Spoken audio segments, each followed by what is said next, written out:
शुरुआत होगी, राज्यपाल से मिलने के लिए नीतीश कुमार जाएंगे। लेकिन दूसरी तरफ आप सोचिए, तारकिशोर प्रसाद हो, रेणु देवी हो, दो मुख्यमंत्री बीजेपी ने बनाए थे, उनके तमाम मंत्रियों की एक पूरी लिस्ट आएगी जो यहाँ पर इस्तीफा देने के लिए राज्यपाल के पास पहुंचेंगे। लेकिन 12:30 बजे से 1 बजे के बीच का वक्त नीतीश कुमार ने मारा है।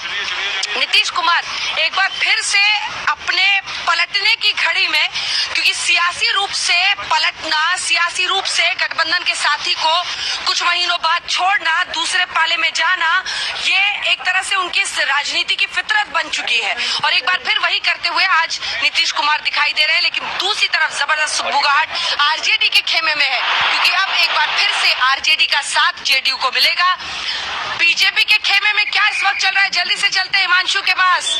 दो उप मुख्यमंत्री बनाए थे हिमांशु, कुछ महीनों पहले की बात है, तब बीजेपी खूब ताली ठोक रही थी कि देखिए तेजस्वी यादव के साथ इनकी चल नहीं पाई, हमारे साथ आ ही गए वापस। लेकिन अभी तो दो उप मुख्यमंत्री और मंत्रियों को आकर इस्तीफा यहीं पर देना होगा। राजभवन में हम मौजूद हैं और राज्यपाल को उन्हें अपना इस्तीफा सौंपना होगा।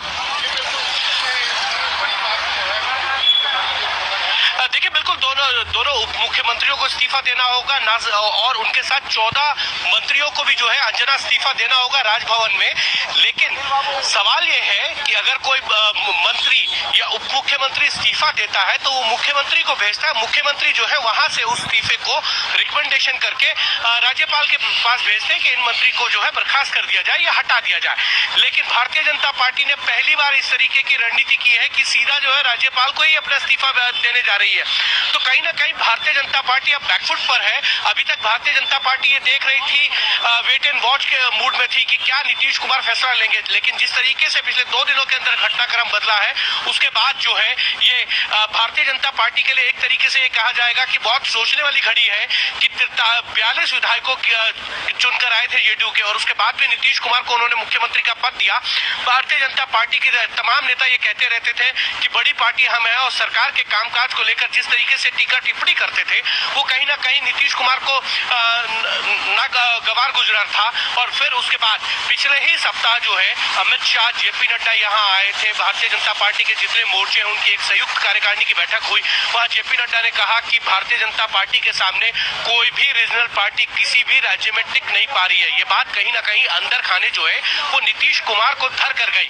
और उसके बाद गृह मंत्री अमित शाह ने भी एक बैठक के अंदर ये बात कही थी कि देखिए 2024 पे फोकस कीजिए, 25 को लेकर जो भी फैसला होगा वो पार्टी तय करेगी कब लेना है, समय पर इंतजार करना चाहिए। और यही कारण है कि कहीं ना कहीं नीतीश कुमार को ये सारी बातें अंदर खाने पता चल गई। और इसीलिए कल ललन सिंह भी कह रहे थे कि उनके पास पूरे सबूत है। तो मुझे लगता है आज नीतीश कुमार की तरफ से या जेडीयू की तरफ से जो है ये प्रेस कॉन्फ्रेंस की जाएगी और कुछ ऑडियो टेप्स जो है वो शायद दिखाए जा सकते हैं कि देखिए किस तरीके की जो बातचीत है वो आरसीपी सिंह के साथ चल रही थी। आरसीपी सिंह के ऊपर पहले भी आरोप लगे थे कि उन्होंने कुछ विधायकों की बैठक बुलाई थी जब राज्यसभा में उनको उम्मीदवार नहीं बनाया जा रहा था, तब उन्होंने कहा था कि बगावत की जा सकती है। लेकिन मामला वहां पे नहीं सफल हो पाया था आरसीपी की तरफ से। और इसीलिए अब की बार जब नीतीश कुमार भारतीय जनता पार्टी के साथ अपने